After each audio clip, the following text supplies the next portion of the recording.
دویم چې کوم شی په هغه باندې اودس ماتیږي او لږ تشریح پکې ده النوم ده، په خوب باندې اودس ماتیږي. دا دویمه ناقضه شوه.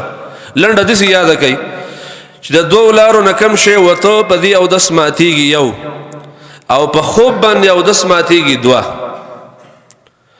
په خوب کې بیا لږه تشریح ده. امام بخاری په دې کې باب هم لګولی ده په صحیح بخاری کې، الغشی المثقل، او نوم کې هم باب لګولی ده النعسة والنعستین. غشی المثقل دې ته ویل کېږي چې سړي باندې دومره خوب غالب شي چې سړی پروتي، غوږونه یې ټپ شي، دماغ یې بند شي او څه شی نه اوري، د چا خواته که څوک خبرې کوي، اذان کېږي، هېڅ شي نه خبرېږي. دا خو معلومه مسله چې په دې اودس ماتېږي. دا ټکی هم تاسو ته یاد دی. دا پوهه ملګري به کېدی شي زه پوهه کوم، دا عام به پوهه نه شي. دا خوب مطلق ناقض د الوضو نه دی. دا خوب چې کوم دی دا قایم مقام د اودس ماتې دی. ځکه په خوب اودس نه ماتېږي. خوب کې سړی څه شی خو د سړي نه نه وځي، خو خوب کې سړی ناخبره وي، نو کېدی شي تا نه څه شی وځي. نو شریعت دا کېدی شي په یقین کې لګولی دی چې تا نه به اودس شاید چې مات شي. دا د شریعت حکمت دی.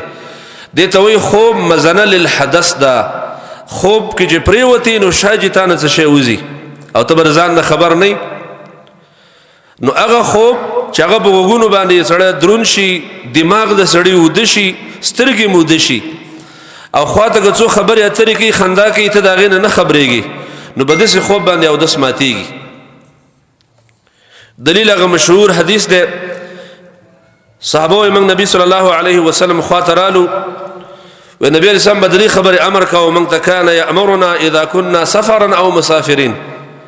کله موږ په سفر کې وو نو موږ ته به الله ننزع خفافنا، خپلې موضوع مو وباسئ 3 ورځې او 3 شپې، الا من جنابة، مگر جنابت نه وباسئ، ولكن من غائط، غټ او دسمات نه مو باسي، و بول، او د تش او دسمات د وجنه موضوع باندې مسه کړي او ټیم نه پوره شوی مو باسا، و نوم، او د خوب د وجنه مو باسا، او د سوکا لیکن موضوع بنو باسي. تشریح مخي ویلا د موضوع په مسه کې.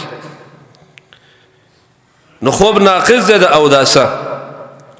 دوی مشهور حدیث د علی بن ابي طالب رضی الله عنه چې د الله رسول فرمای وکاء السهي العینان،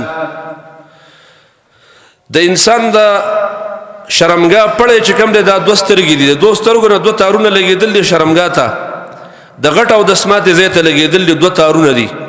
فمن نام، څوک چې اوده شو، فلیتوضا، او دستې وکړي. بل حدیث کې فمن نام استلق الوکاء، که څوک اوده شو نو د غټ او د سمات چې کوم 2 مزي دي هغه سستېږي، چې هغه کله سست شو نو شاید چې ستا اودس ماتي. نو ځکه شریعت وایي چې څوک اوده شو دا سړی به دوباره اودس کوي. دا روایت ابو داود، مشکات وغیرہ ټولو کتابونو کې دی.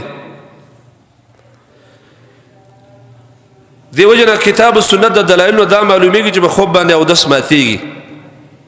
ها په دې خوب کې یو وړوکی تقسیم بلم شته.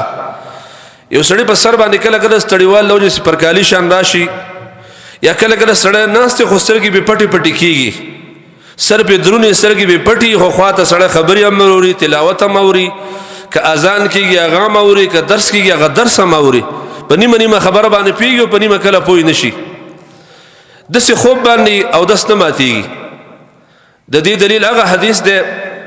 انس رضی الله عنه وایي کان اصحاب رسول الله صلی الله علیه وسلم ينتظرون العشاء الاخره، د نبی علیه السلام ملګرو به د ماخستن د مانځه انتظار کوو جماعت کې، حتى تخفق رؤوسهم، تر دې چې سرونه پسې ځوړند شو. بیا به ثم يصلون ولا يتوضؤون، من به کو او دس به نه کو. جماعت کې سړی ناستی څه شي ته ډډه نه لګولي، او خپل قابو کنټرول کې ناستی، او سترګې به لګي درنې شي او سر ښکته داسې ښکته شي سړي باندې، زنه دې ښکته د ګریوان ته راپرېوځي او سړی سر پې لږ دروند شي. نو داسې خوب چې معمولي خوب النوم الخفیف، نو په دې باندې اودس نه ماتېږي. دې روایت کې یو لفظ بل هم راغلی دی چې بعضې صحابه داسې وو چې هغو به اودس کاوه، ومنهم من لا یتوضا، او بعضو به اودس نه کاوه. داسې الفاظ هم راغلي په بل حدیث کې دي، مستند بازار، فتح الباري وغیره کې دي.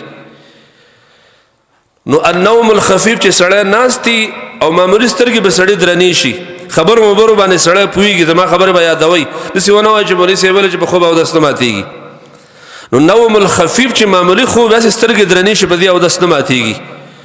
او النوم المثقل الغش المثقل په دې او د سماتيږي دغه شان په دې خوب کې دنه نوري مسلې دي سړی ته چا د بیهوشۍ ستنه وکړه او بیهوشه شه په دې او د سماتيږي اسپیټال کې نشه د چاوخه جوړ اپریشن د لکاو د غین ورسته او د استماد د بیا به او دس کې